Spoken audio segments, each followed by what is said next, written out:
Milo lived in a small, humble house near the edge of a coastal village. The salty scent of the sea filled the air, and the sound of waves crashing against the rocks was a constant, soothing companion. The village had always been home to hard-working fishermen. Every morning, they gathered their tools and set off in their boats, hoping for a good catch to feed their families and sell at the market. Milo's parents had died when he was just a baby, taken by the ocean during a terrible storm. Since then, his grandmother Nani had raised him with all the love and wisdom she had. Nani was a strong, independent woman. She taught Milo everything she knew about the sea, the boats, and the ways of life in the village. She had been a fisherwoman herself, a beautiful woman in her youth, who had many admirers. Now, with age, she still had a strong presence. Her silver hair, often tied in a neat bun, and her weathered face told the story of years spent in the harsh sea wind. Yet, her eyes were kind, full of warmth. Milo's dream was to one day build his own boat and go out on the water just like the men of the village. He wanted to feel the wind against his face and the power of the waves beneath him. Nani always told him stories of the sea, how it could be kind, but also fierce. "Remember, Milo," she often said, "the sea is a lot like life. You need to respect it, but you can't be afraid of it. The only way to succeed is to face it head on, no matter how tough it gets." Milo listened to her advice carefully, determined to someday prove he could succeed, just like his late father. But he needed a boat, something of his own. He dreamed of building a boat that would carry him across the waves and help him make his living. His heart burned with ambition, and he spent hours watching the fishermen's boats, imagining his own.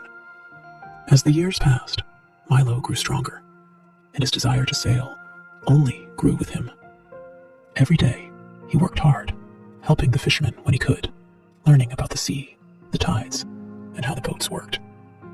Nani was always there by his side, teaching him the craft of boat building, her hands as skilled with the tools as they had ever been. One warm afternoon, as the two worked together in the backyard, shaping a piece of wood, Milo looked up from his task. His eyes sparkled with excitement. "Nani," he said eagerly, "I think I'm ready. I've been saving everything I can. I want to start building my boat, just like we always talked about. I want to go out on the water. I want to be a real fisherman, just like my father." Nani paused for a moment, looking at her grandson. He had grown into a fine young man, strong, capable, and full of hope. "You're ready, Milo," Nani said softly, her voice full of pride. "But remember this, life isn't always easy. You'll face challenges. The sea won't always be kind, and there will be people who doubt you. But don't let that stop you. You have the heart of a sailor. You'll figure it out, just like your father did." Milo's heart swelled with pride. "I won't let you down, Nani. I promise." Together, they began the hard work of gathering the materials: wood, nails, and tools. It wasn't easy. Some days were long and tiring, but they never gave up, and slowly the boat began to take shape. It took months, but finally the boat was finished. It was small, nothing like the large ships that the wealthier men of the village owned, but it was sturdy and reliable. Milo named the boat Ollie, after his favorite childhood toy. It had a certain charm to it, despite its small size. Milo stood back, admiring the boat. It was his, made with his own hands, and with Nani's guidance. He felt a deep sense of pride as he ran his fingers over the smooth wood. "That's it, Milo," Nani said, standing next to him. "You've done it. Now you're ready to face the sea." Milo smiled, his heart full. "Tomorrow, I'm going out. I'll fish. I'll make enough to help us." Nani nodded, her face warm with pride. "You've worked hard for this. I know you'll make it." Milo's excitement didn't last long. Liam, the richest man in the village, owned most of the boats, and he controlled much of the fishing business. He made the villagers pay him a portion of their earnings, and many of the people, like Milo, were struggling under his greed. Liam was a tall, imposing figure, his sharp eyes always looking for a way to make more money. He didn't like competition, especially from someone like Milo, who didn't even own a proper boat. One afternoon, as Milo prepared to take Ollie out on the water, Liam approached. He looked at the small boat and chuckled, a sneer forming on his lips. "Are you really going to fish with that?" Liam asked, his voice dripping with mockery. "You'll never make it with something that tiny. Only my boats can make a real profit around here." Milo stood tall, his fists clenched. "I don't need your boats, Liam. I'll do this on my own." Liam narrowed his eyes. "We'll see about that, won't we? You'll come crawling back to me soon enough." Milo didn't back down.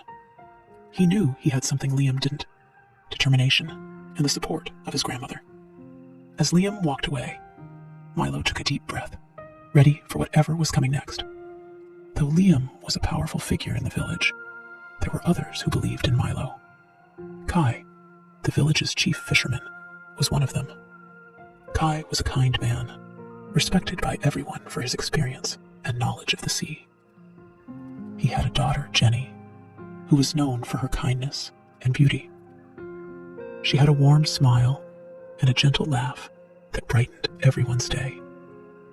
Jenny and Milo had become fast friends, often spending time together while Milo was selling his fish or fixing Ollie. Jenny admired Milo's courage, and he admired her warmth. She would often bring him fresh food from her family's garden and offer advice on fishing, knowing the sea as well as anyone.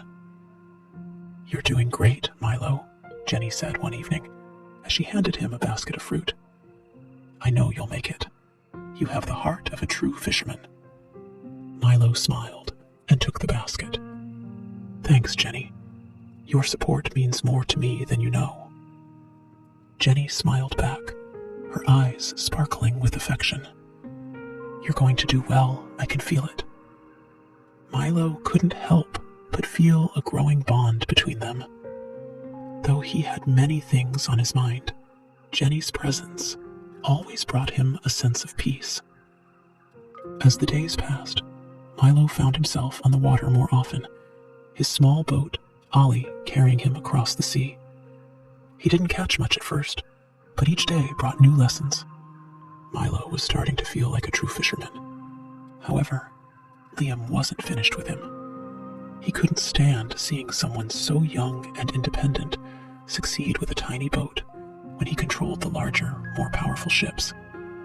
One afternoon, as Milo came back to the dock, after another long day of fishing, Liam waited for him.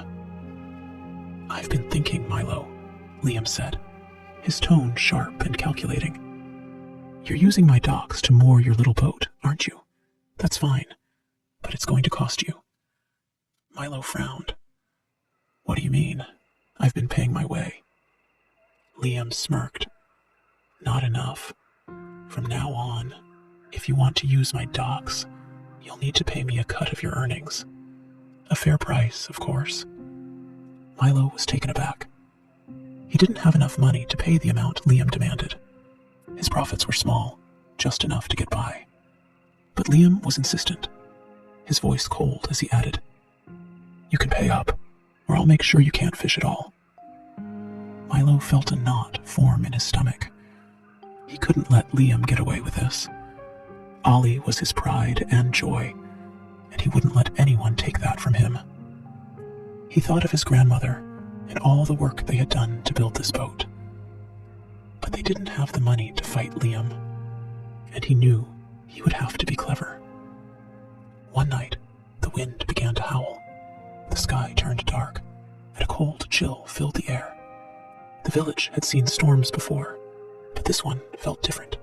It was fierce, angry.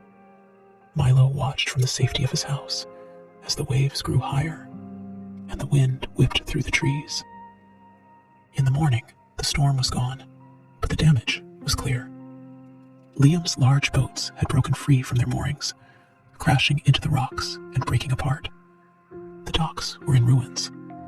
But Milo's little boat, Ollie, though tossed by the waves, remained unharmed. It was small and light, built to ride the waves, not fight them. Milo wasted no time. He knew that the village would need help.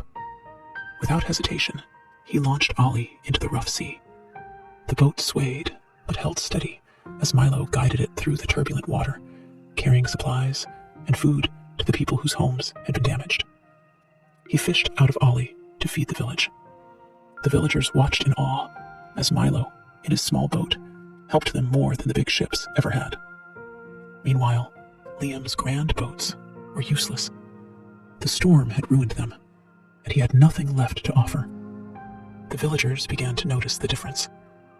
Milo was out there, in the midst of the storm, helping everyone, while Liam sat idly by, his wealth and power crumbling. Milo's courage had made a lasting impression on the village. As he worked alongside the villagers, his boat Ollie became a symbol of strength, resilience, and hope. Slowly, the tide was turning in his favor. Now from this point, the story will be continued.